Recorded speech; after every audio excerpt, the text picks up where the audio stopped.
It happened in Iceland on Friday, March 19, 2021 at 8:45 p.m. About 20 miles southwest of the capital. Molten rock suddenly burst through the surface from below. Bright lava fountains then lit up the night sky. A volcano in this valley finally woke up after almost 800 years of sleeping soundly. We divide volcanoes into three categories: active, dormant, or extinct. Around 1,900 of them around the globe are considered active. That means they've erupted in the recent past and will likely do it again in the possible near future. Dormant volcanoes haven't popped off for a long time, but they still may in the future. You could say they're sort of sleeping. As for extinct ones, those guys haven't done anything in more than 1 million years. The eruption in Iceland wasn't super explosive, and this all happened 6 miles from the nearest town, so everyone was perfectly safe. Many even came to see it up close, while other brave visitors tried to fry eggs and bacon on the lava. Just be careful not to burn your breakfast black. Lava can be over 2,000 degrees Fahrenheit. It burns everything in its path. Yet it also produces some of the most fertile land for agriculture. This eruption gave a relatively small amount of lava at first, but it's been spreading across the valley in different directions, forming a sort of shield that's constantly growing. You can never really predict how fast a lava flow will be until you see it. It all depends on how thick it is and how steep the mountain slope. Lava can ooze slowly at about 20 feet a minute, a fraction of the average person's walking speed. Or it can flow as fast as 30 miles per hour, which even the fastest person on Earth can't outrun. But the lava isn't even the most dangerous thing about volcanoes. That would be the toxic gases spewing from the eruption. And those spread faster and further than the lava flow. Luckily, in Iceland's case, the wind has been blowing these gases away from residential areas. Scientists weren't surprised this volcano erupted. They knew it was coming. Increasingly stronger earthquakes had been shaking this area for the past 15 months. There were 50,000 earthquakes within just the 3 weeks leading up to the eruption. That's 100 per hour. The volcano has been active since March, and geologists say this could last for weeks, months, years, or even decades of constant eruptions in the area. Mount Shasta is in the top 5 most dangerous volcanoes in the U.S., so geologists are keeping a close eye on it. The last eruption was in 1250. I wasn't around then, but this volcano erupts every 600 to 800 years. Which means, tick-tock, we're due any day now. About an hour from Portland, Oregon, there's an active volcano that last erupted in the 19th century. Next time it goes off, scientists think it'll produce larger amounts of ash and dust. This could cause an electrical blackout and make water unsafe to drink in the area. But the experts pay close attention to Mount Hood. They'll be able to give plenty of warning so people can react in time. Kilauea is one of the most active volcanoes in the world. It's been erupting almost constantly since 1983, making it also one of the longest eruptions known on Earth. It's the youngest land volcano in Hawaii. Volcanoes can take thousands of years to form, but others can pop up practically overnight. A volcano in Mexico just erupted in an open field in 1943 and started growing from there. Within a year, it was almost 1,500 feet tall. When the eruptions finally stopped 9 years later, the mount had reached a height of over 9,200 feet. Mount Fuji is an iconic symbol of Japan. The last time it erupted was in 1707, and it sent a shower of burning rocks as far as 60 miles away. If a similar eruption happened today, Tokyo would be within that vicinity. Mount Fuji is right on the Ring of Fire, that horseshoe-shaped region in the Pacific Ocean full of active volcanoes and earthquakes. From one end to the other, it's almost 25,000 miles long. It could wrap all the way around the Earth's equator. In January 2020, Taal volcano in the Philippines started spewing lava, sending huge plumes of ash half a mile up into the sky. The eruption even triggered a rare phenomenon, a dirty thunderstorm. That's when the smoke cloud above a volcano produces its own lightning. The chance of volcanic tsunamis was also high. Those are usually caused by tectonic movements that occur because of volcanic activity. Taal has erupted more than 30 times in the last 450 years. This volcano in Ecuador last erupted in 2016. Scientists think it might be showing some early warning signs of magma on the move. This is an active stratovolcano, a specific cone-shaped type with steep sides. They form from sticky lava that doesn't flow that easily. That lava goes around the vent, cooling and piling on itself to form these steep walls. These types are more likely to produce explosive eruptions like the ones we see in movies. Ruapehu is the oldest national park in New Zealand, a volcanic wonderland where you can closely see all those steaming craters, magnificent lakes, and unusual rock formations. It last erupted in 2007 and has had 10 eruptions since the mid-19th century. But eruptions, lava flows, and toxic gases aren't the only danger coming from volcanoes. There's also a thing called lahar, a kind of volcanic mudflow of debris. In between eruptions, snow melts and a lake forms in the caldera. If the last eruption brought mud, ash, and rocks in the lake, it becomes dangerously full. In that case, only a temporary dam holds it back. Indonesia has the biggest number of active volcanoes in the world, including one called Anak Krakatoa.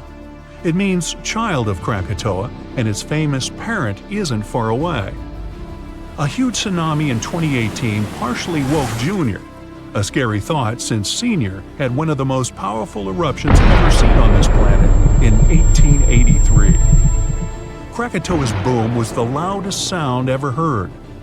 People over 2,000 miles away could hear the explosion. The sound wave circled the globe 7 times, and scientists say it's hard to predict this volcano's eruption patterns. Mount Yasur in Vanuatu is one of just a few volcanoes in the world where you can see a lava lake. Tourists even go there to peer over the edge and get a look at the burning, bubbling lake below. Well, except for when the volcanic activity goes to levels 3 and 4 out of 5. That means there are more intense earthquakes, volcanic tremors, or steam, gas, or ash ejections. Then this place is off limits because, duh. This volcano in the DR Congo has the most active and largest lake volcano in the world. And all that lava is unusually fluid, meaning it travels faster and further than the stuff coming out of most volcanoes.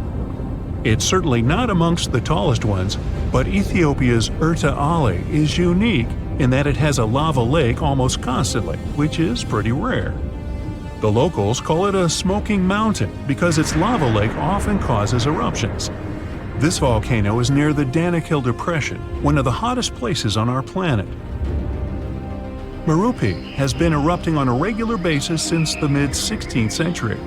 This volcano helps scientists do crucial research on how eruptions work and how they can warn people in time.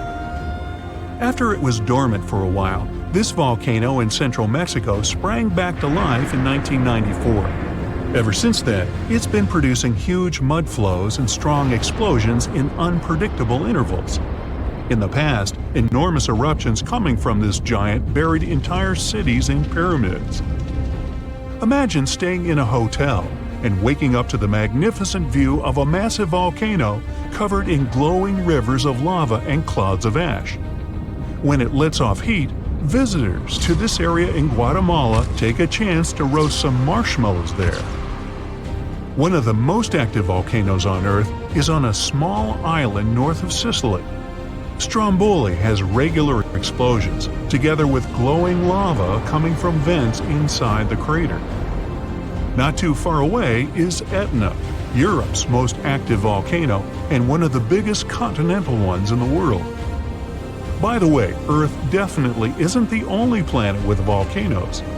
The largest one in our solar system is on Mars. It would cover the entire state of Arizona, and it rises nearly 3 times higher than Mount Everest.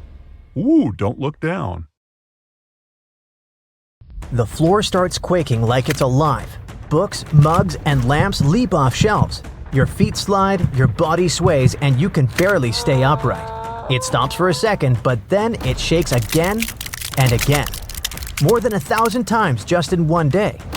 This is not how you imagined your trip to Santorini, but it's the new reality. The Santorini seismic swarm started in January 2025.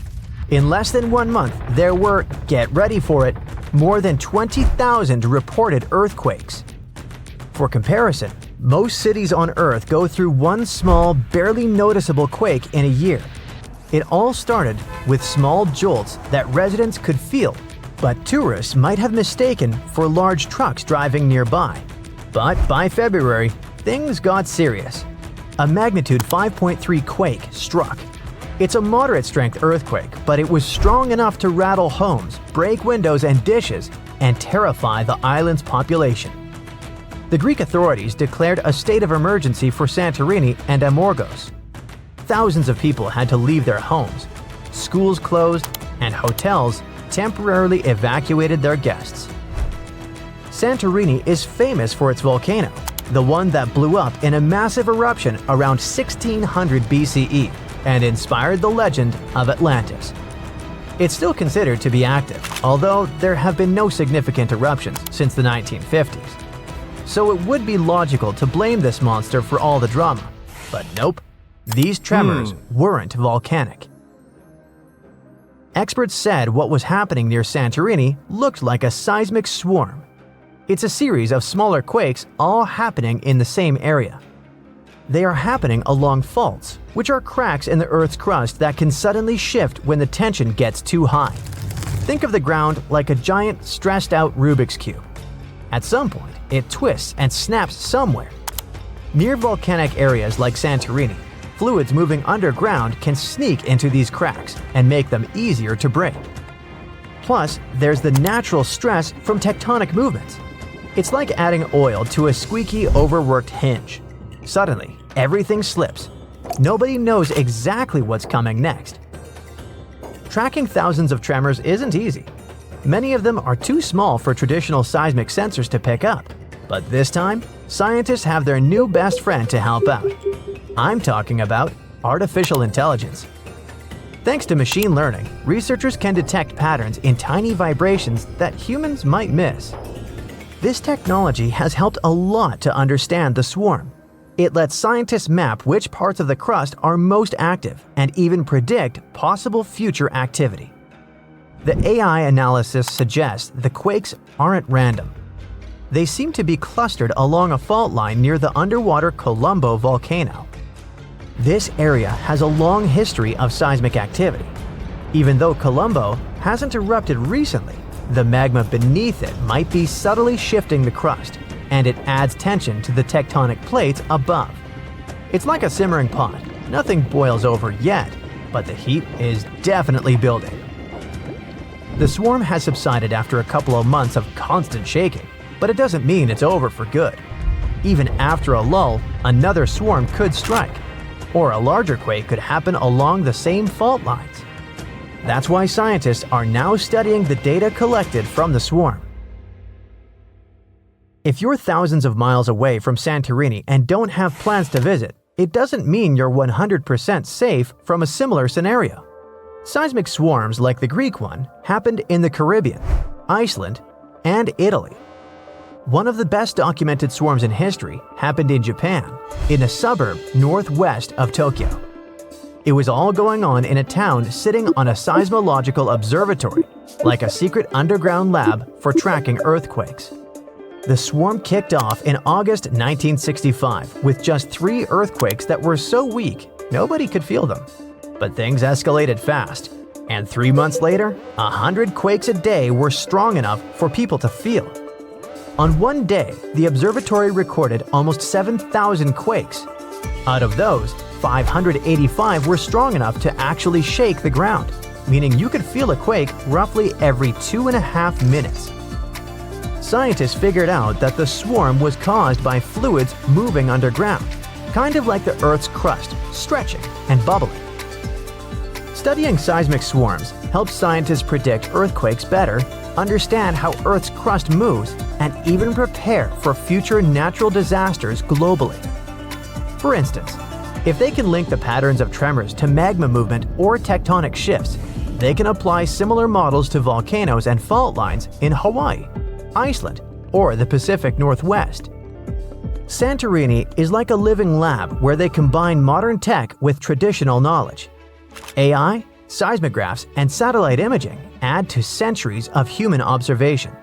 The locals who have lived through quakes for generations contribute insights about small tremors, changes in groundwater, and unusual animal behavior. All this helps scientists refine their models. Santorini's swarm has surely grabbed the attention of the whole world, but it's not the only place on Earth with some intense seismic activity. But what makes Santorini unique is its combination of historical volcanoes, underwater fault lines, and the fact that it's a real tourist magnet. The island is not so large, and the effects of even moderate tremors feel stronger and more dramatic than in other regions. In other places, though, even more serious earthquakes, tsunamis, and volcanic activity are regular news, and the people have learned to live with them. Japan is one of the regions on Earth where earthquakes happen the most because it sits on the edges of 4 tectonic plates. There are around 1,500 of these earthquakes each year that are noticeable. Because of this, the people in Japan have learned to live with earthquakes. There's even a law that sets a rule that buildings in the country should be able to handle earthquakes up to a magnitude of 7 without falling apart. An update 30 years later said that buildings should only have minor damage in such earthquakes and still work as usual. But if an earthquake is even stronger, the law says the building's main job is not to collapse, but to save people's lives. At the most basic level, buildings are made stronger with thicker beams, pillars, and walls so they can handle shaking better. They even construct some buildings on thick layers of padding that separate them from the ground completely, which helps protect them during an earthquake. A skyscraper might sway back and forth a lot and move up to 5 feet, but it won't collapse. On the other side of the Pacific, scientists from the U.S. Geological Survey have studied a dangerous area along the U.S. West Coast. It's called the Cascadia Subduction Zone. Over the past 14,200 years, there have likely been at least 30 big earthquakes in this region. One major quake happened every 500 years on average, but for a long time now, Cascadia has been quiet, and the scientists are getting worried. They think this might be because the area is locked, so the tectonic plates are stuck together and building up a lot of pressure. At some point, a part of the seafloor could suddenly break and move forward by several feet. The shaking would be just 5 minutes, but it would create a powerful tsunami as the seafloor shifts that would last for 10 hours. If it happens, it's going to be the worst natural disaster in the country's history, according to experts. This could make the hillside slide and crumble and take down roads and bridges. Around 620,000 buildings could be badly damaged or even collapse. Scientists are hoping that thanks to advanced AI tech and local communities, they'll be able to better predict earthquakes like this and the one in Santorini. This could save thousands of lives. And for now, we must not forget that the Earth doesn't take vacations when it comes to seismic activity, even in places where you go on vacation. Scientists just found out that the Earth's crust beneath the Marmara Sea is sending seismic signals that look exactly like the kind that show up before a major earthquake. An earthquake that can shake entire coastlines and send waves racing toward crowded cities. For years, scientists focused on visible ruptures on land because they could measure and map them easily. But now, they made a detailed map of a huge fault system under the seafloor. The Mediterranean already sits at a dangerous crossroads where massive tectonic plates meet. Those plates push, scrape, and stretch against each other, and that constant motion creates massive stress. The crust there grows thinner over time, and thinner crust means it can't absorb stress easily. Stress builds, pressure mounts, and the signals coming from below show that parts of this fault system have started to move in unusual ways. The new map shows that future large earthquakes may begin at the boundaries where weaker and stronger sections of the crust meet or along edges of highly resistive zones. They even pinpointed one of the most likely locations, beneath the Marmara Sea. What makes this discovery so intense is the scale. The faults in the seabed form long corridors where energy can accumulate for decades or centuries. Scientists warn that this setup is the kind that can produce a super earthquake, a massive seismic event capable of shaking large coastal cities and possibly generating tsunamis. A tsunami forms when the seafloor shifts vertically and displaces huge amounts of water, so it looks really plausible in this setting. The water it sets free radiates outward in powerful waves that can cross entire seas. The Mediterranean holds dozens of densely populated shorelines, so it could affect millions of lives. Speaking of that, let's zoom in on Istanbul, Turkey's largest and most populous city. The massive fault line sitting right under it doesn't act the way scientists thought it did. For years, experts looked at the main Marmara Fault, a branch of the North Anatolian Fault running beneath the Sea of Marmara, and worried it might rip in one single monstrous rupture. That kind of break could unleash a megaquake in the high 7s or beyond. But when scientists ran detailed computer simulations covering more than 10,000 years of earthquake cycles, they saw something different. The fault doesn't behave like one giant zipper waiting to unzip all at once. It behaves more like a row of connected tiles that break in sections. And the reason comes down to what's happening miles below the seafloor. It's called rheology. Simply put, how materials deform under stress, how rocks bend, stretch, or snap when you squeeze them hard enough. Under the central Sea of Marmara, giant piles of compacted mud, sand, and debris sit on top of warmer crust. In those upper layers, the sediment usually deforms slowly and steadily, especially at shallow depths where pressure and heat interact in specific ways. Deeper down, higher temperatures weaken the rocks. Warm rock flows more easily than cold rock. That heat acts like a built-in brake system that limits how far a rupture can tear through the crust. When researchers built a 3D earthquake cycle model, they fed in real heat flow measurements, rock friction data, and structural details, and replayed thousands of years of seismic activity. When they included both sediment thickness and temperature differences, the model finally matched history, including the powerful quakes of 1766 and 1912. And none of the simulated events exceeded magnitude 7.3. That level of shaking can collapse buildings, fracture infrastructure, and cause landslides. But it differs from the nightmare scenario of one continuous coast-to-coast rupture. Instead, different sections behave in different ways. The western segments produce more regular earthquakes, including magnitude 7.2 events roughly every 150 years. The eastern sections generate smaller double quakes, back-to-back events between magnitude 6.2 and 6.8 about every century, and a magnitude 7.0 roughly every 500 years. Parts of the fault don't snap at all, but creep.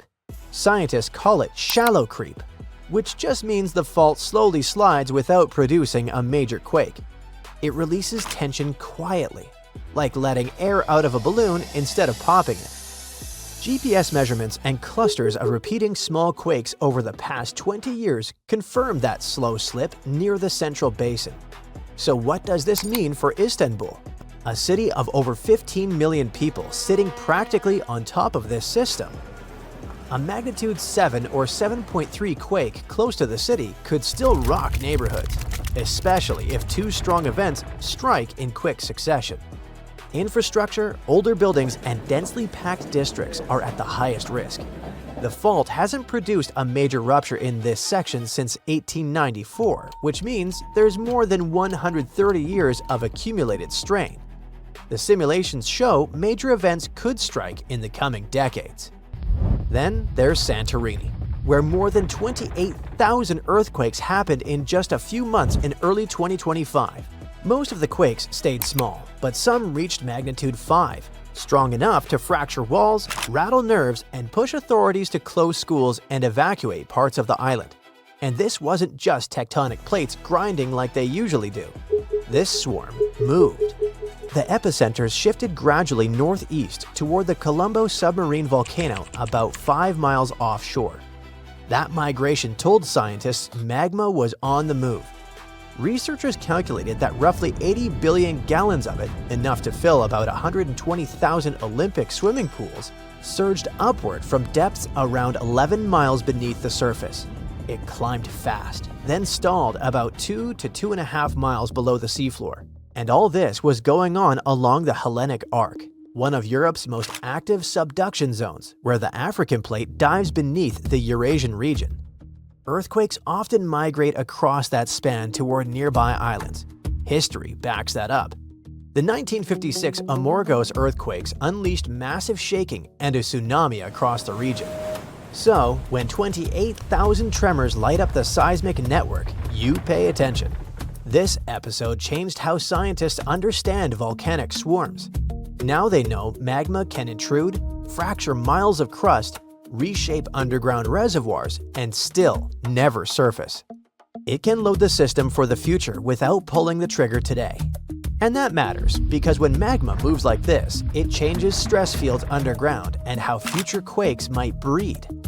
The good news is that scientists now have really cool monitoring tools that feed real-time seismic feeds, underwater pressure sensors, and repeated gas measurements near volcanic vents into integrated hazard models. If magma starts accelerating upward again, researchers will see it and will take action. And there's another bold new idea in earthquake and tsunami warning: using undersea internet cables for this purpose.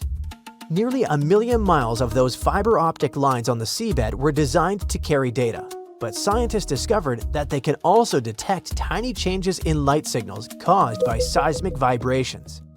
In simple terms, when the ground shakes, the cable feels it. And this could be incredibly useful because forecasting earthquakes, even on land, is tricky. In the ocean, it has felt almost impossible as you can't scatter thousands of sensors across the seafloor easily. But those cables already sit there, stretching across deep trenches and continental shelves. If researchers use them as sensors, they can monitor tectonic movement in real time across huge areas. For a region like the Mediterranean, with hidden faults, active volcanoes, and crowded coasts, that system could offer precious seconds or minutes of warning. Seconds sound small, but early alerts let trains stop, gas lines shut down, and people move away from immediate danger. The fiber optic cable used for Seafloor Project, or FOCUS in the short version, didn't warn anyone about real disasters yet, but it had 2 false alarms. It reacted to a submarine landslide and weight bags that pushed the cables down. It proves the system works and could be life-saving in case of real danger, especially in vulnerable regions such as the Mediterranean. It shaped civilizations for thousands of years, and now science reveals it still shapes itself. They can't stop tectonic plates or cool magma chambers, but they can understand patterns, reduce vulnerability, and design cities smarter. 7,500 years ago, the Pacific floor collapsed. Massive landslides buried the seabed in seconds. Fast forward to today. Robot subs have examined the place. Scans have revealed proof of at least 10 distinct cyclical megaquakes. Now, researchers warn, the plates are still locked and building pressure, even today. If they start moving, that could trigger new red alert earthquakes and send disastrous tsunamis toward the coast. Let's look at the map. The fault here is like a giant zipper. It's over 600 miles, stretching from Northern California to Canada. It's called the Cascadia Subduction Zone, and it's a part of the Ring of Fire. You know, the famous giant horseshoe around the Pacific that can serve as your where-to-go reminder if you're into volcanic and earthquake tourism. One of Cascadia's biggest events happened around the year 1700. There are no local written records of it, but there is a story. A well-known indigenous legend tells of an epic battle between a thunderbird and a whale. In the story, the thunderbird's wing beats make the ground shake. The whale's thrashing sends seawater flooding inland. The thunderbird wins by finally grabbing the whale and slamming it back down. shaking the land itself. Many researchers believe that this legend originated from the real earthquake of 1700. But we don't just have cool myths to give us the full picture. In the early 1700s, samurai officials recorded waves flooding villages and rice fields. But nobody felt the earthquake that must come first. That's why they nicknamed this event the Orphan Tsunami. But it did have a parent, and it took scientists 300 years to finally connect it back to Cascadia. To see Cascadia's past, researchers sent robot subs to scan the bottom in crazy detail. They expected to see a simple crack, but what they found looked more like giant underwater steps. Some of those steps are about 33 feet tall, like a 3-story building. That only happens when a big piece of the seafloor snaps off, breaks loose, and slides all at once, not slowly. When that happens, it kicks up a mud avalanche. Picture a jar of dirt and water. Shake it hard, and a fresh layer settles at the bottom. Each layer is basically a timestamp from a huge quake. When scientists counted and dated them, they found 10 separate megaquakes that hit one after the other over thousands of years. That means that Cascadia doesn't let pressure out little by little. It stays stuck for a long time, then suddenly breaks out violently. That pattern is why the Cascadia subduction zone is considered one of the scariest fault systems in North America today. So what's actually happening down there? The plates aren't sliding smoothly, they're stuck. And while they're stuck, the coastline is getting quietly bent out of shape like a ruler you're flexing in your hands. It doesn't look dramatic day to day, but it's been loading up for centuries. When that tension finally snaps, the coast will instantly drop. Geologists call this co-seismic subsidence. We're talking about the ground plunging 6 to 8 feet vertically in a matter of minutes. Imagine standing on a beach. The shaking stops, and you realize the ocean is rushing in. Not just because of a wave, but because the land you're standing on has physically sunk below sea level. That one move is enough to shove the seafloor out of position and force the ocean above it to react. Cascadia can produce a magnitude 9.0. That's top tier, categorized as the most destructive natural event that can happen. It can shake the ground for minutes, pushing and pulling everything back and forth until buildings and bridges start falling down. A 9.0 class quake also means the seafloor is vibrating and shifting, lifting in some spots, dropping in others, all in one sudden motion. A tsunami starts when the seafloor moves and pushes a huge amount of water out of the way. If the bottom suddenly lifts or drops, the water above it gets displaced instantly. That water has to go somewhere, so it races outward in every direction. Out in deep water, that wave is rarely tall. It spreads out across a long distance, so it can pass under ships without anyone noticing. The danger is speed. In the open ocean, tsunamis can travel around 500 to 600 miles per hour. That's like traveling from New York to Detroit in 60 minutes. Eventually, the ocean starts to pile up, getting taller by the second. Near shore, it can stack up to tens of feet, and in extreme cases, it can run up to 100 feet on land. It swallows the coast, then drags everything back to sea with a violent tug before the next hit arrives. But that's not all. When the fault snaps, it often triggers massive underwater landslides. When a huge chunk of seafloor collapses, it can shove water locally, like dropping a boulder into a tub. In the Cascadia subduction zone, you aren't just dealing with the earthquake's kick. You're getting a 1-2 punch from the shifting crust and the crumbling slopes combined. On parts of the Oregon coast, emergency experts say the shaking could last 5 to 7 minutes, long enough to realize what's happening and still won't be over.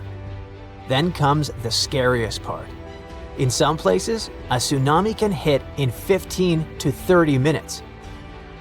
Remember, the earthquake is a warning. If you're on the coast and you feel strong, long shaking, you do not need to wait for a text alert or a siren, or someone on the news to yell tsunami. During the tremors, the basic recommendation is to literally drop to the ground, cover, and hold on, staying away from windows and chandeliers that can fall on you.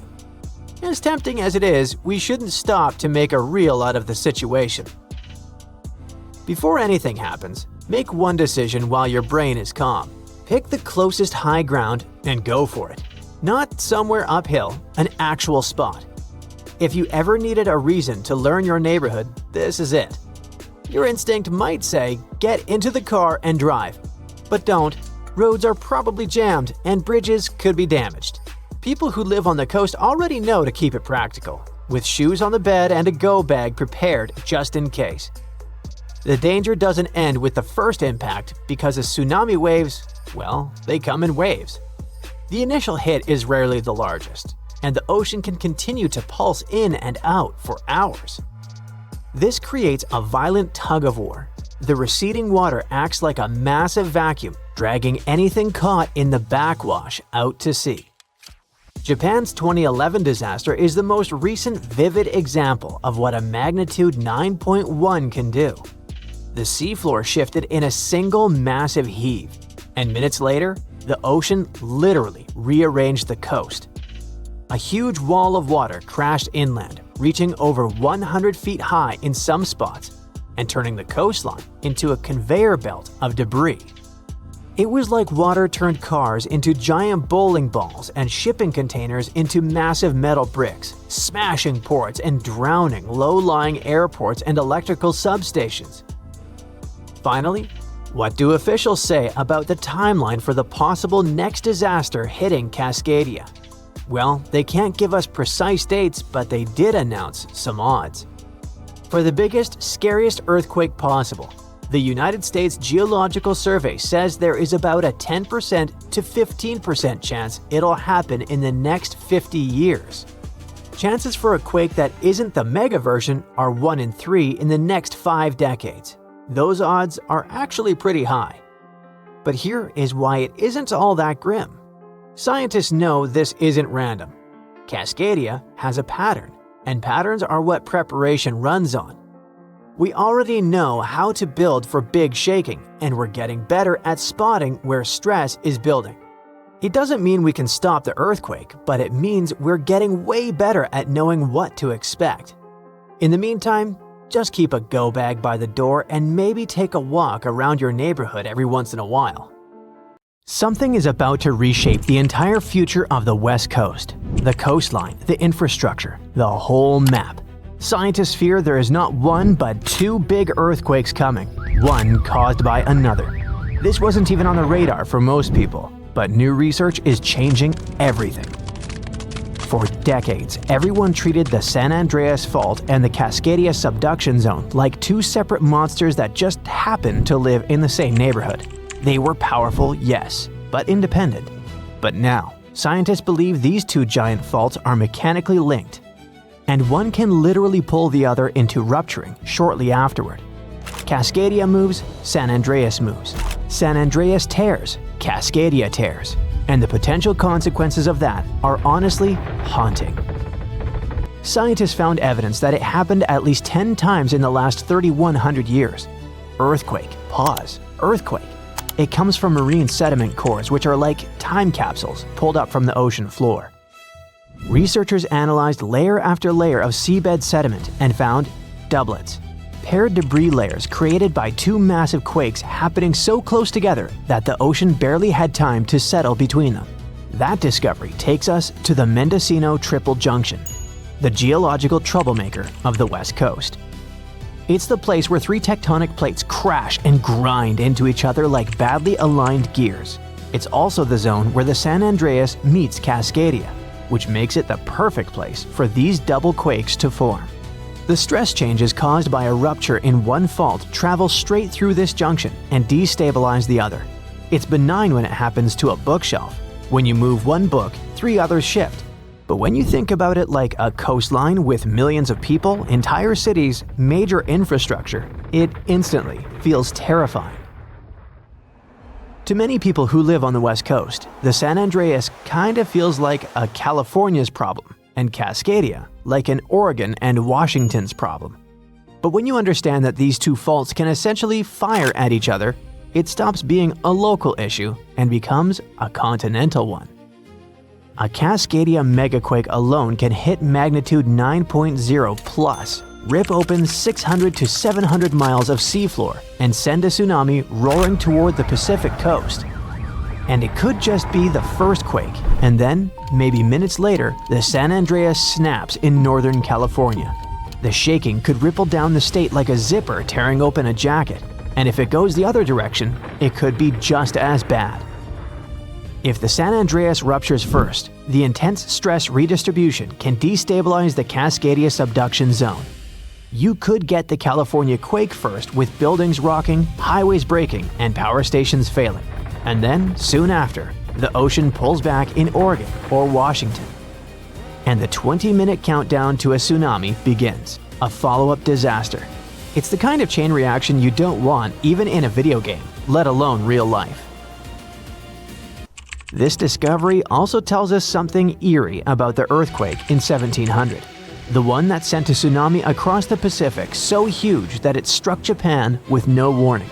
Japanese fishermen called that wave the orphan tsunami because it arrived without any felt shaking.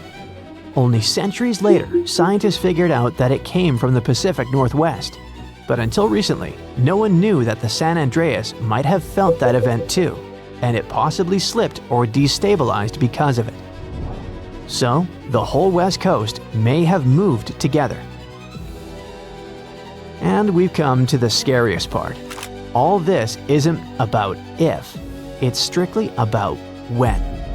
The faults have a rhythm, a pace, and a geological heartbeat. We've seen how they behave across thousands of years. We know what they did, and now we know they sometimes do it in sequence. The real fear isn't the first quake. California already expects a big one. The real fear is the second quake, the one that comes before you've checked on your family, before emergency responders regroup, before the power comes back, and before the dust settles. Even if you don't live on the West Coast, this matters for you too. The ports in California, Oregon, and Washington handle a massive chunk of America's imports. Knock them offline, and it's not just the coastline that feels it. The ripple hits the entire country, and potentially the world. Grocery prices spike, supply chains freeze, gas availability dips, shipping timelines go nuts. The world is much more connected than any of us thought, and a geological double punch on the Pacific coast wouldn't stay a local disaster. It would spread, thread by thread, into everyone's life. So, those in power must prepare not for one giant rupture, but for two. Emergency plans, evacuation routes, response times, and power grid designs, all of it needs updating. Because nature has now shown us what even a single major rupture can do to a modern economy. It happened in Japan in 1995, on January 17th at 5:46 in the morning.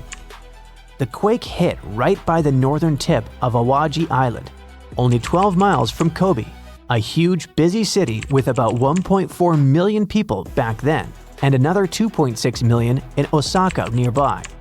The rupture ripped along the Nojima Fault for about 25 miles. That doesn't sound like much until you realize entire buildings can't survive that kind of sideways shove. More than 5,000 people lost their lives. 43,000 were injured. Nearly 400,000 buildings were irreparably damaged. This disaster hit one of Japan's largest industrial zones. And when you mess with a place like that, the shock doesn't stop at the shoreline.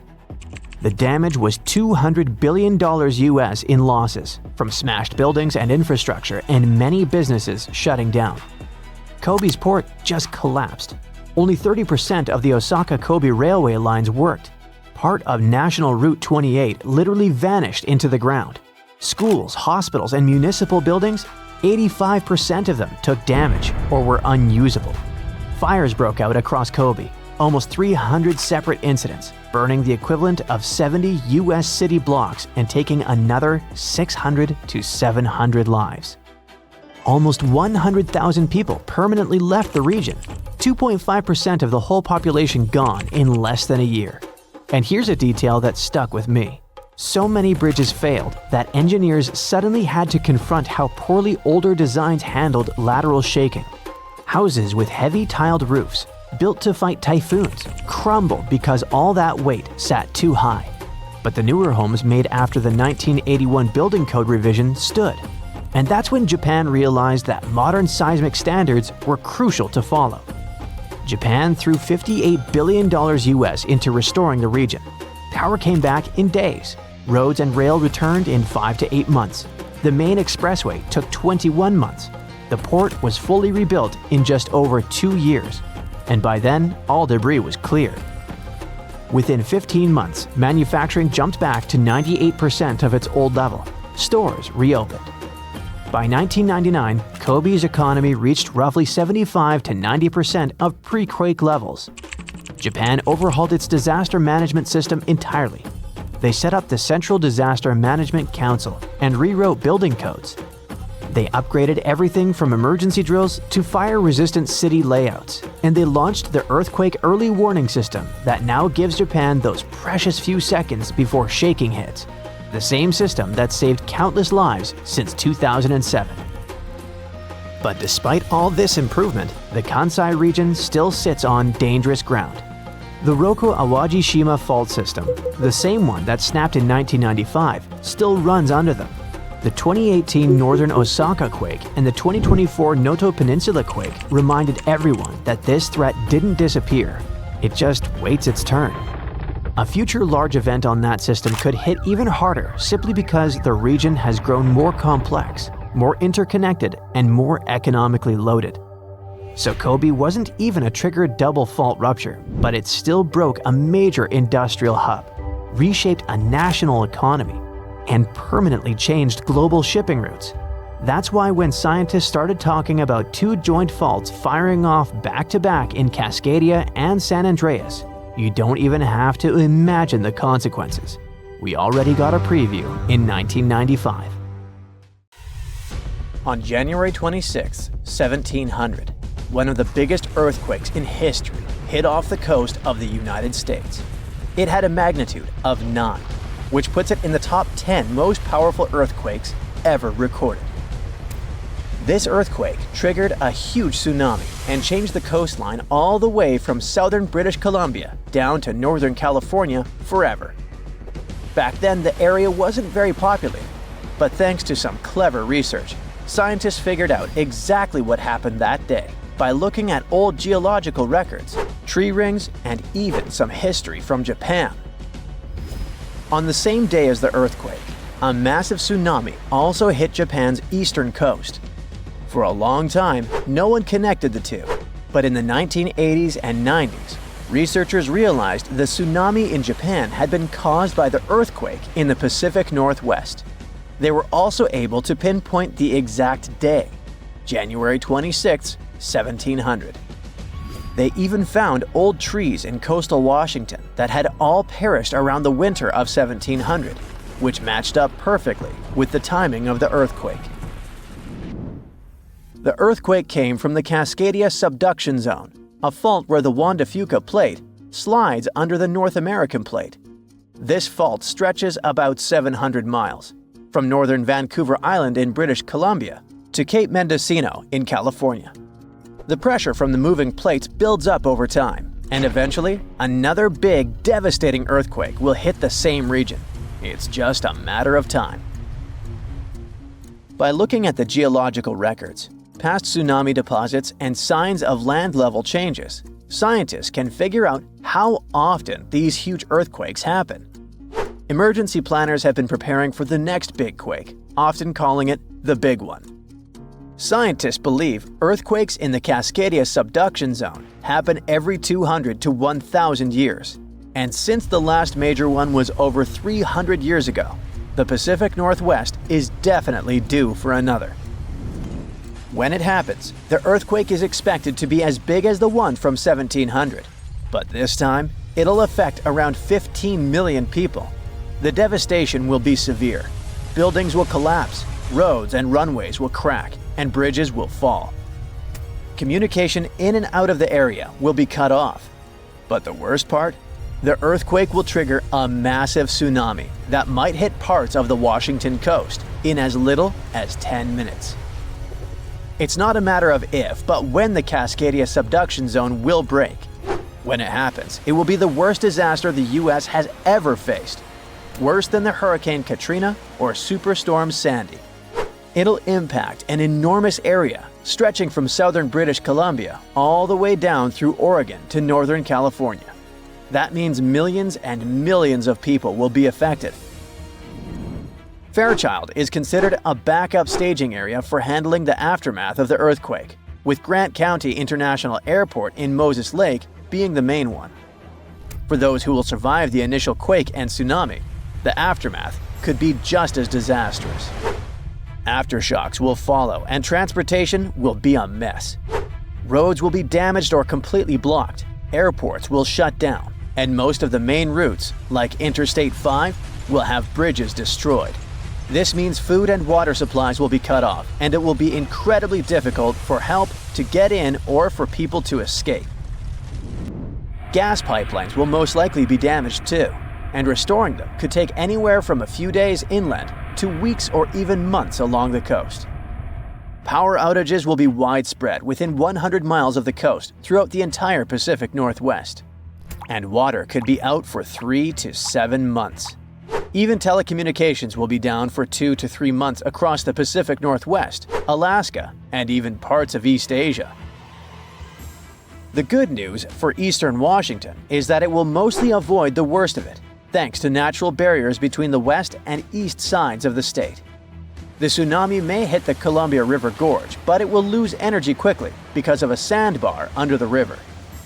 The Cascade Mountains will absorb much of the earthquake's impact, so the east side won't feel it as strongly.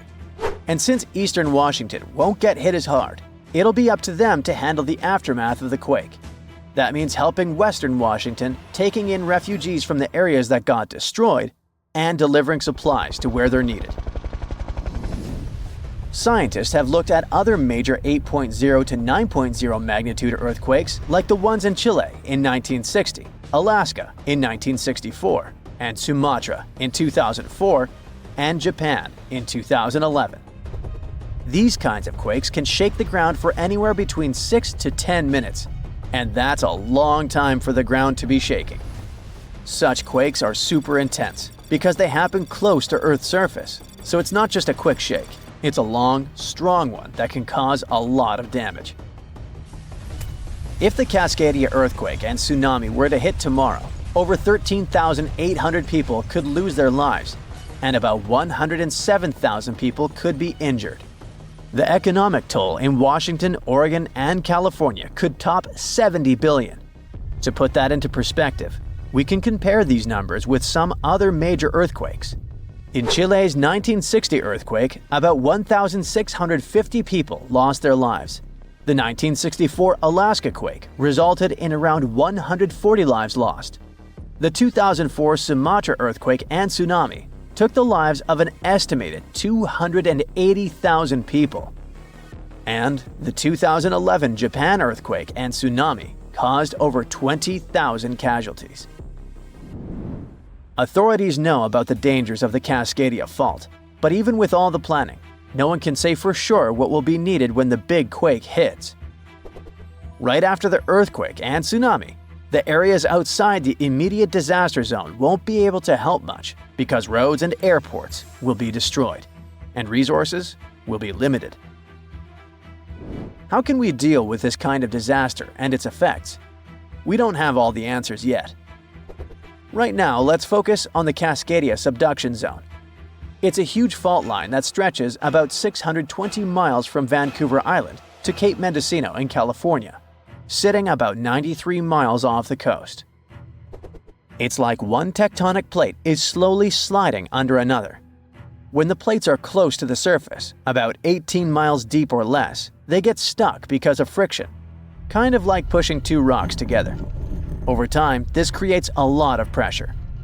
When the pressure finally becomes too much, the plates slip, causing a massive earthquake. This is called a megathrust earthquake, and it can be huge. Below the area where the plates are stuck, there's a zone where the plates move really slowly. We're talking about just a few inches every few months. This slow movement helps to release some of the pressure, but it also builds up more pressure on the parts of the fault that are still stuck.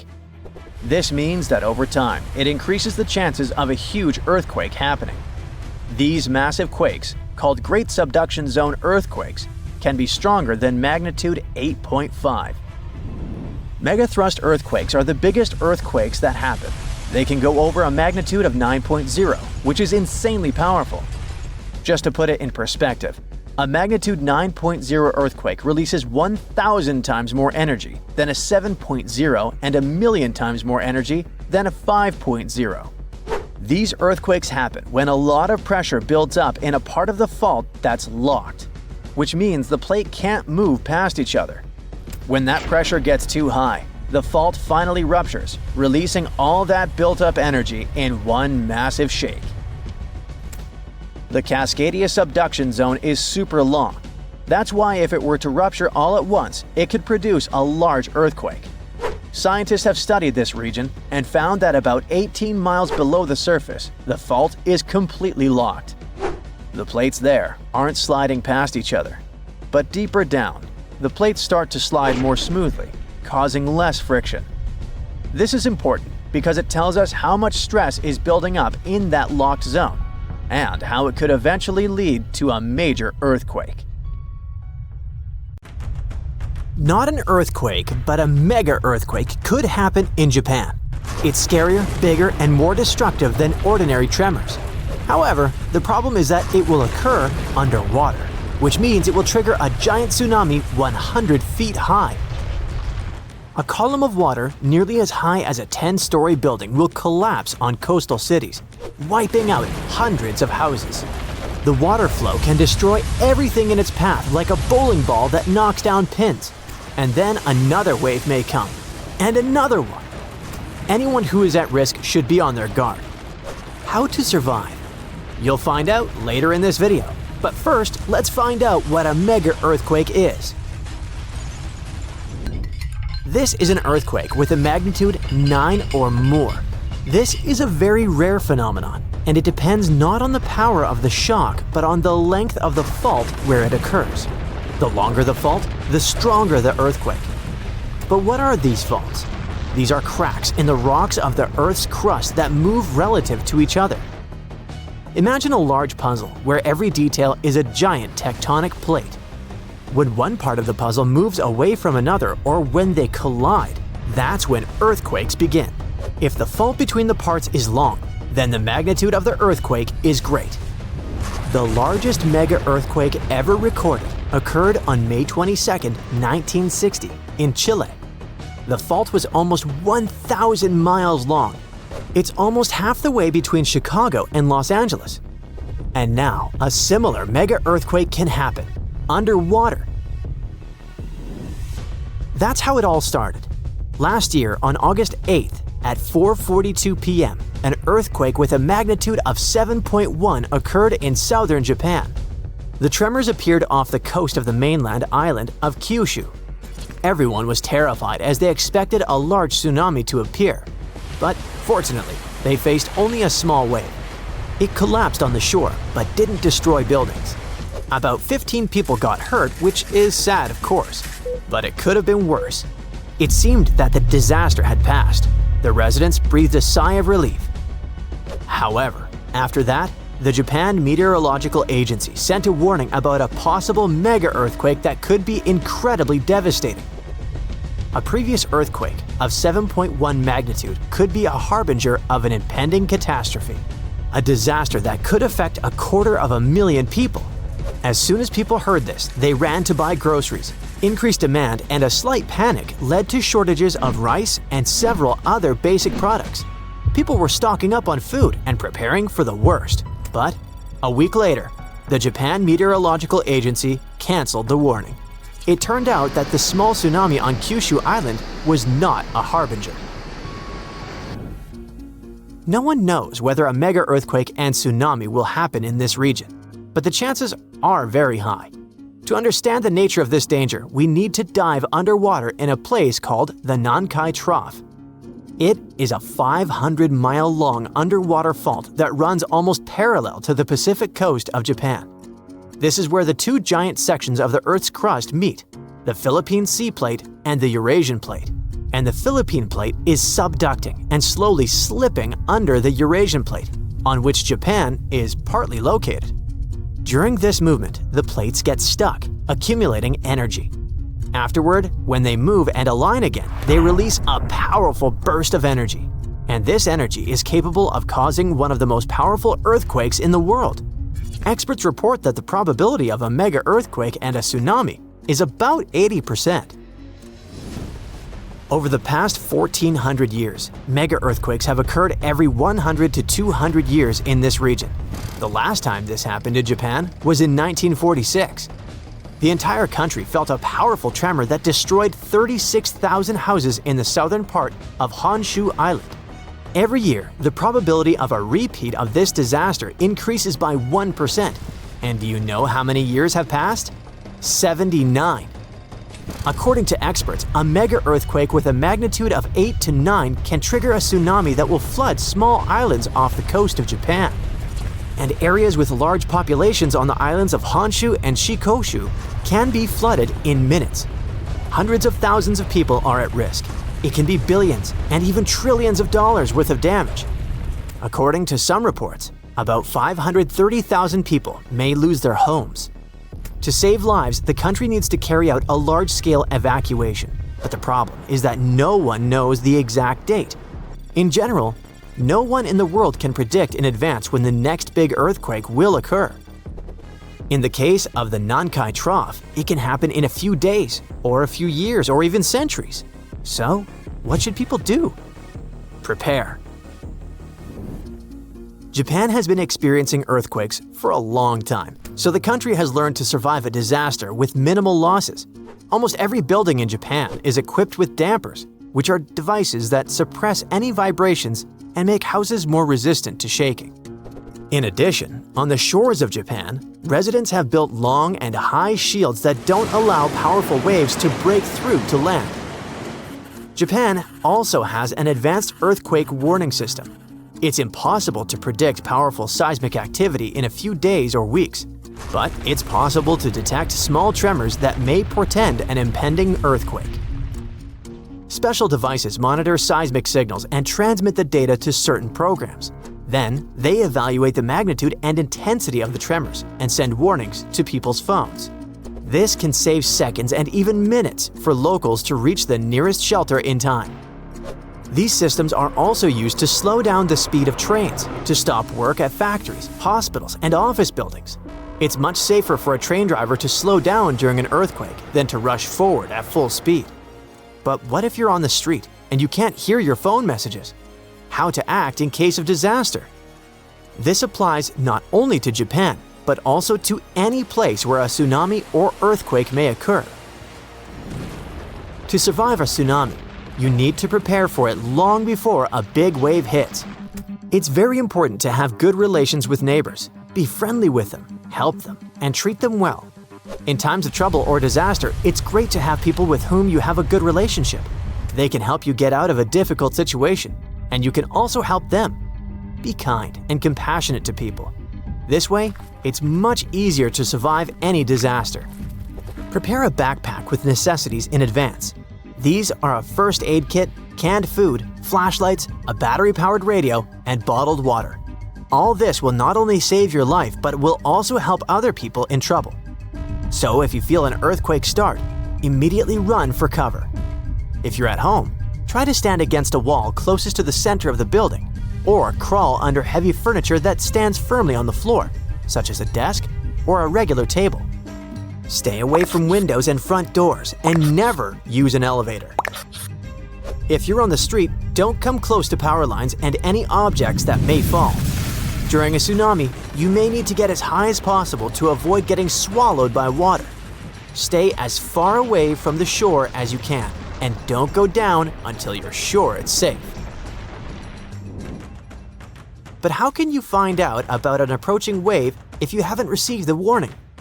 When a tsunami approaches the shore, you will hear a roar similar to the rumble of a passing train or plane. If there's no elevation nearby, then try to get to the upper floors. It must be at least the 3rd floor, but it has to be a building that can resist a tsunami, such as a massive house made of concrete. If there are no such high buildings nearby, try to climb a massive tree. When the disaster is over, look around and find those you can help. Listen to messages from rescuers via radio or TV.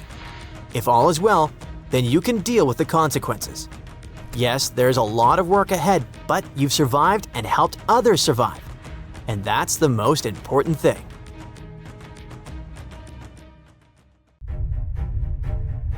There is a powerful force hiding underground where tectonic plates meet, and one forces another under it. This happens in the Pacific and Indian Oceans. Strain builds over centuries. The tension is unbearable until the megathrust awakens. The Earth shakes with a magnitude that can exceed 9 points, more powerful than any other earthquake. When the seafloor suddenly gets pushed up fast, it sends a huge ripple across the water, and a tsunami of huge force is out. These waves are called teletsunamis, and they cross entire ocean basins, ready to take over coastlines thousands of miles away. The thrust fault stretches over 600 miles. The Earth is not just shaking, it feels like it's tearing apart. This is the power of a megathrust earthquake. Those caught in its path will have to fight for their lives. Japanese authorities recently had to issue their first ever megaquake advisory. It happened because of a strong tremor on the edge of the Nankai Trough ocean floor zone. In the end, most of the warnings were lifted, and there wasn't much damage from the 7.1 magnitude earthquake. Parts of southwestern Japan started to shake, and the superfast trains in Japan slowed down to stay safe, which made travel slower for everyone. But everyone is staying alert as they know about the risk of a megathrust earthquake that could happen within the next few decades in the Nankai Trough. The tectonic plate under the Philippine Sea is slowly sliding underneath the land where Japan is, moving just a few inches every year. The last big earthquakes from this area happened in 1944 and 1946, both with a magnitude of 8.1. These quakes have caused a lot of destruction in the country. The next megathrust earthquake in the region, if it does happen, could be between a magnitude 8 and 9. Scientists still can't agree on how likely this mega earthquake is to happen, but it could be up to 80% certainty. On the other side of the Pacific, scientists from the U.S. Geological Survey have studied a dangerous area along the U.S. West Coast. It's called the Cascadia Subduction Zone, and it stretches from northern California to northern Vancouver Island in Canada. Over the past 14,200 years, there have likely been at least 30 big earthquakes in this region. One major quake happens every 500 years on average. But for a long time now, Cascadia has been quiet, and it worries scientists. They think this might be because the area is locked, meaning the tectonic plates are stuck together and building up a lot of pressure. Eventually, the part of the seafloor could suddenly break and move by several feet. The shaking would be just 5 minutes, but it would create a powerful tsunami as the seafloor shifts that would last for 10 hours. If it happens, it's going to be the worst natural disaster in the country's history, according to experts. The ground on some inland hills could turn into something like quicksand. This would cause the hillsides to slide and crumble, taking down roads and bridges. Around 620,000 buildings could be badly damaged or even collapse, including about 100 hospitals and 2,000 schools. People in Washington state might have to take care of themselves without help for 2 weeks, finding food, water, and shelter on their own. Scientists are studying slow slip events, where the tectonic plates move very slowly over weeks or months, releasing some energy but not enough to stop a big one. Every time the magnitude of an earthquake goes up by just one number, the energy it releases is 40 times bigger. So we'd need about 1 million small earthquakes every day for 500 years straight to release the same energy as one huge magnitude 9 earthquake. But these small earthquakes might be clues that a bigger earthquake is coming. To better monitor the Cascadia Fault, experts are mapping the fault more accurately and adding better monitoring tools offshore. Scientists receive over $10 million to install seismic sensors and seafloor pressure gauges on a fiber optic cable off the coast of Oregon. The goal is to be ready to warn people and potentially save lives when a big earthquake strikes.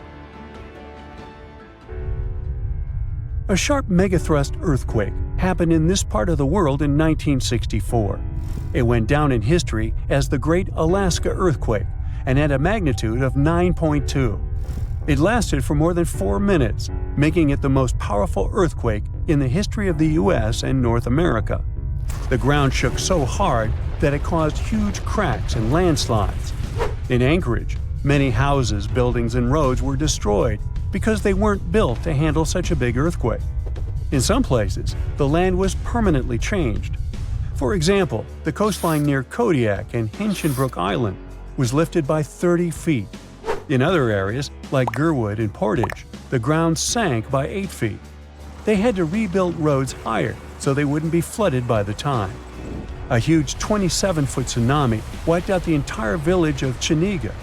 Many coastal towns were heavily damaged, not just by the earthquake, but also by tsunamis and the fires that followed. After the main earthquake, there were thousands of smaller aftershocks for months. A moderate earthquake of magnitude 4.4 shook Los Angeles in August 2024. Once it was over, the LA Fire Department checked around the city and didn't find any major damage or anyone hurt. In the nearby city of Pasadena, which is close to the earthquake's epicenter, a water pipe burst inside City Hall and everyone had to leave the building. Thankfully, there was no danger of a tsunami. The best we can do to avoid panic in such situations is to be prepared. Japan is one of the places on Earth where earthquakes happen the most because it sits on the edges of 4 tectonic plates. Around 1,500 of these earthquakes each year are noticeable. Because of this, the people in Japan have learned to live with earthquakes. The 1950 law set a rule that buildings should be able to handle earthquakes up to a magnitude 7 without falling apart. An update 30 years later said that buildings should only have minor damage in such earthquakes and still work as usual. But if an earthquake is even stronger, the law says the building's main job is to not collapse and save people's lives. At the most basic level, buildings are made stronger with thicker beams, pillars, and walls so they can handle shaking better. Another technique is placing special pads made from materials like rubber at the base of a building. Some buildings are even built on thick layers of padding that separate them from the ground completely, which helps protect them during an earthquake. A skyscraper might sway back and forth a lot, moving up to 5 feet. To stop it from getting damaged, engineers can add something called dampers every second floor all the way to the top. These dampers are like giant bicycle pumps, but instead of air, they're filled with liquid. When the building shakes, the dampers push against the liquid inside them.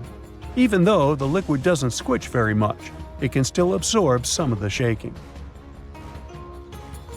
When they're building tall skyscrapers, engineers try to make the structure as simple and balanced as possible. This means having each floor the same height and placing the support columns evenly. But sometimes, architects who design skyscrapers don't want to make these compromises because they have creative ideas for how the building should look. Then they have to find compromise solutions. For example, Tokyo's Skytree Tower, one of the tallest buildings in the world, is designed in a futuristic style but also includes special features to protect it from earthquakes. It has a central pillar, like in traditional Japanese pagodas, and seismic dampers that help absorb the energy from an earthquake, keeping the building safe. So, since 2000, the world has been hit with more than 1,700 earthquakes with magnitude greater than 5. Many happened around the Ring of Fire, located around the Pacific Ocean. In North America, the biggest threat is the San Andreas Fault Line, which can create an earthquake of a magnitude higher than any other, earning it the spine-tingling nickname, the Big One. The potential destruction of California is a terrifying prospect that could have unimaginable consequences. But the Big One is just the beginning of what's to come. Bad news! Scientists have predicted an Earth-shattering event that will occur in 2030. Like it or not, there's a 70% chance that we'll experience the big one, and it will be an earthquake with a magnitude of 6.7. The San Andreas fault line will cause the big one, but what is scary is that we can't predict it. On the other hand, a massive earthquake occurs every 100 years. This means there's always time to prepare for a natural disaster. If we traveled back in time, we'd see a few significant earthquakes like the ones that wiped out San Francisco and Fort Tajon. Buildings made a long time ago are not quake-proof. They will collapse.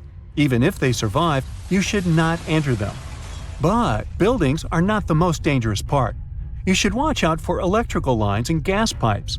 Your hill house might be lovely, but it is extremely unsafe.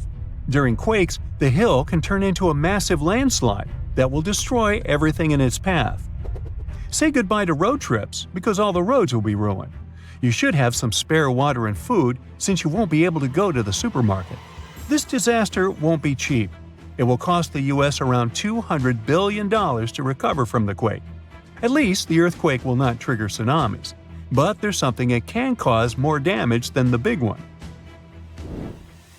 The notorious Cascadia subduction zones start in California and ends up all the way in Vancouver, Canada.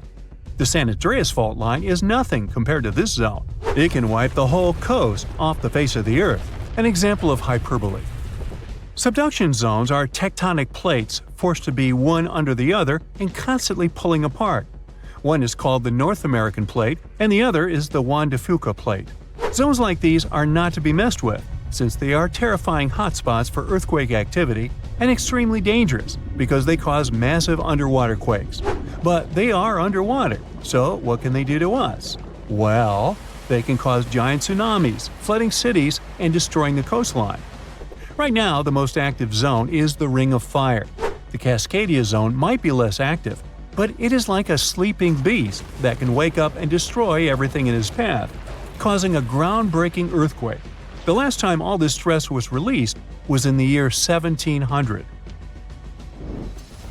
Unlike the San Andreas quake, this one will cause massive tsunamis and much bigger shocks.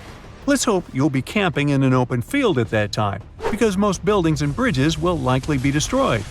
Also, be ready for the aftershocks, as they'll be devastating. Nature won't be spared either.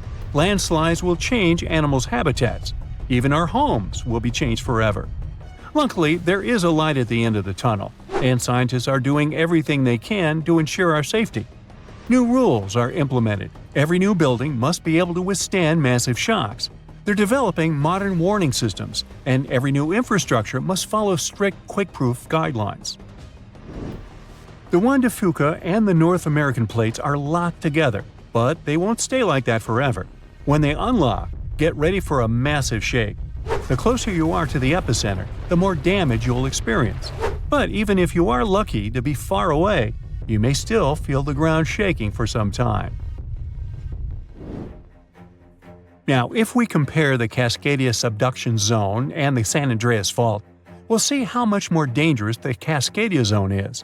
In 1994, there was an enormous 6.7 magnitude earthquake in the Northridge area, close to the San Andreas fault. Sadly, many people didn't make it, and some were injured. Back then, buildings were not strong and earthquake-proof, and many of them were damaged. The Cascadia subduction zone can potentially cause a magnitude 9 earthquake. A magnitude 6 quake has the power of around 44 million pounds of dynamite, but a magnitude 9 has the power of 44 trillion pounds of dynamite. The strongest ever recorded quake was in Chile. Its magnitude measured 9.5, and it destroyed most everything. So let's say you've survived the quake, but the struggle is far from over. Soon after, a massive tsunami will strike, with waves that might reach up to 100 feet in some areas. That's so unlike the San Andreas earthquake, which can't produce any significant waves. So say goodbye to your beautiful garden, since salt water will destroy trees and plants, changing the environment for a period of time. The only positive thing will be you won't need Halloween decorations, because all those dried out trees will resemble a ghost forest. The combination of waves, quakes, and the sheer size of the area will make this natural disaster much more dangerous than any caused by the San Andreas Fault or the so-called Big One. A quake similar to this happened around 300 years ago. Many more have been recorded in the past 3,500 years, proving that they continually occur every 400 to 600 years. So, technically, we have around 100 to 300 years before the next big one hits. We still have no idea how exactly the Cascadia subduction zone works, because we discovered it in 1970. This zone is super scary because it can cause big earthquakes. It was found by accident when researchers studied the Ring of Fire. They wanted to know if this area had caused any trouble in the past years, and the proof was under their noses. In Washington, there is a horror forest where nothing has been growing for years.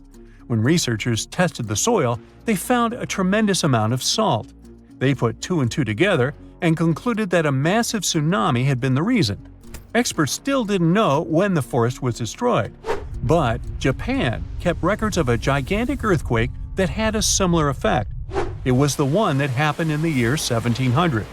There is a 1 in 3 chance that the next one will occur in 2050. You must know how to survive the Canadian earthquakes and make it out unscathed, so listen carefully. Those who live in this area have almost no experience with earthquakes like this one.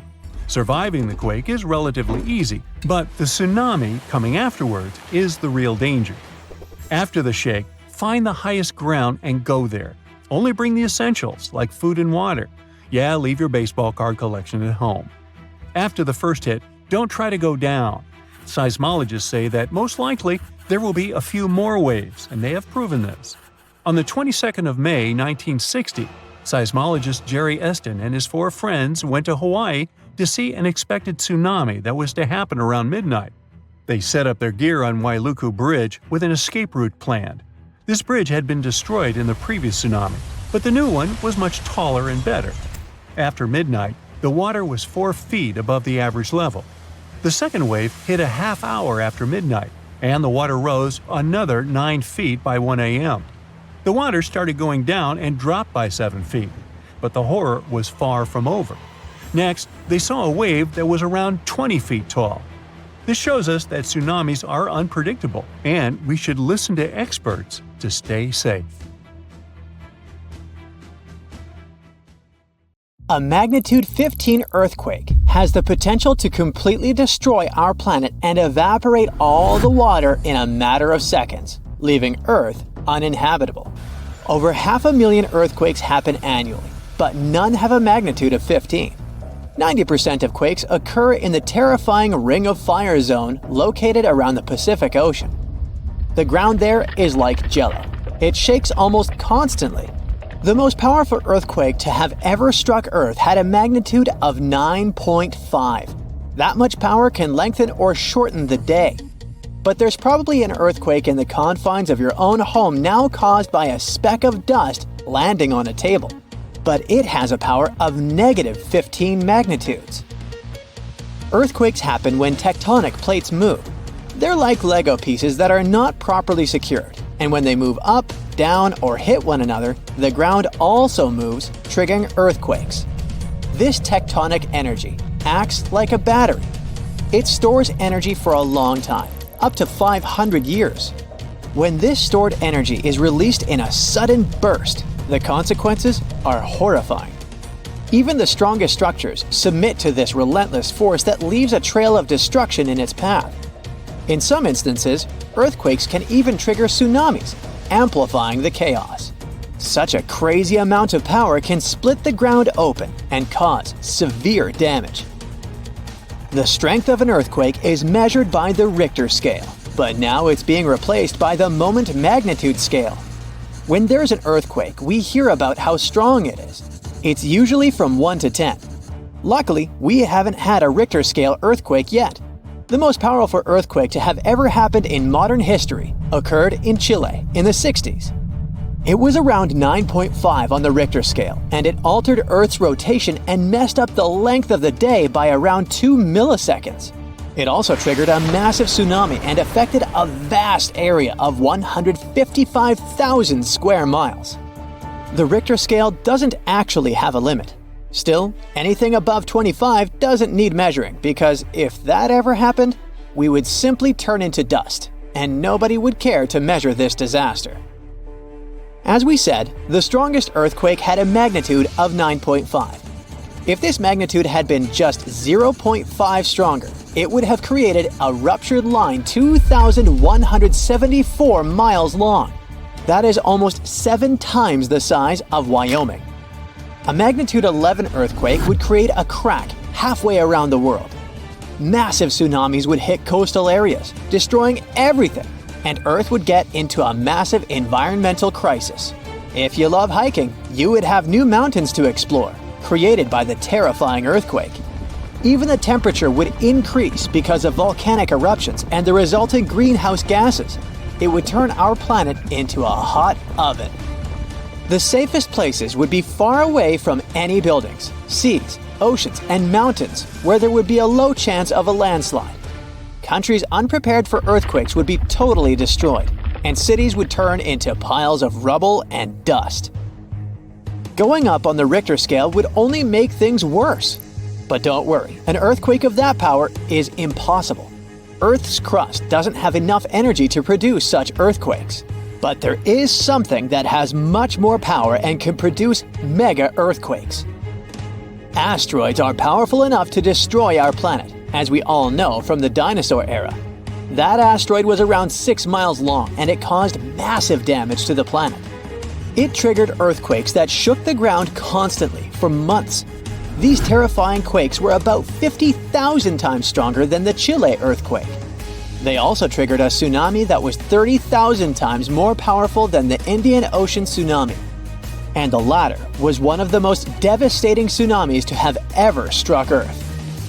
The earthquakes caused by the asteroid had a magnitude of 11, making it the most powerful and scariest natural disaster ever. And let's hope it stays that way. The Indian Ocean tsunami affected only certain areas of the world. Meanwhile, the asteroid tsunami affected every part of the world and had 33-foot-tall waves. Even if you had traveled to the most remote place on Earth, you wouldn't have been able to hide from this Grim Reaper. A 15-magnitude earthquake wouldn't be 15% stronger than the Chile earthquake. The scale doesn't work like that. It would be around 100 million times more powerful than a 9.5 magnitude quake. It could make all the water on Earth evaporate, leaving us devastated and without any H2O to survive. All ecosystems would collapse, all food chains would be broken, and only some super strong bacteria would probably survive the impossible. That is only a fraction of the frightening things that could happen. The ocean is like the AC for our planet. Without it, Earth would be super hot. The ocean also serves as a shield from the sun's powerful rays. It acts as a heat absorber and cools Earth. Scientists think that the most dangerous thing would be the inability of Earth's crust to survive the violent shakes of the 15-magnitude earthquake. If our planet miraculously survived and didn't turn into dust, there would be massive openings in its crust. The ground would become gelatinous. It would randomly move up, down, left, and right, and no building would survive that. Our civilization would be brought back to the Stonehenge era. Tectonic movements like this are devastating. A similar thing happened in Japan when tectonic plates moved 165 feet from each other and then snapped back together, creating a 9-magnitude earthquake. No place on Earth is immune to this bone-chilling natural phenomenon. Still, certain places have higher chances of being destroyed than others, like the Ring of Fire, where 90% of earthquakes happen. This is a place where earthquakes are almost everyday occurrences. The Ring of Fire is located in the Pacific Ocean. It forms a ring around the continents that surround the Pacific. There, several tectonic plates meet, creating highly unstable ground. To make the problem much more terrifying, 75% of active volcanoes are located in this area. 90% of dormant volcanoes are also there, making this place extremely dangerous. Scientists carefully study this region to find a way to predict when the next earthquake might strike. The Ring of Fire is not the only place at risk of earthquakes. In California, along the San Andreas fault line, two tectonic plates have been storing power for more than 200 years. The San Andreas Fault is 715 miles long and has the potential for a massive earthquake. This region has its fear of violent earthquakes like the one that happened in San Francisco in 1906. It had a magnitude of 7.8 on the Richter scale. Scientists' predictions are terrifying. They say that the chance of a 6.7 magnitude earthquake is very high in the area. If all hell starts to break loose, you should know how to survive. Avoid anything that might fall on you, like windows, closets, or unstable ceilings. The official phrase from emergency experts is drop, cover, and hold on. Stay low to the ground. Hide under something stable like a table, and remain there until the shaking stops. Make sure to stay in your shelter for another minute or two, just in case there are aftershocks or loose debris. Use your nose and smell for gas. If you do smell it, don't turn the lights on or do anything that might ignite it. Stay strong and be safe.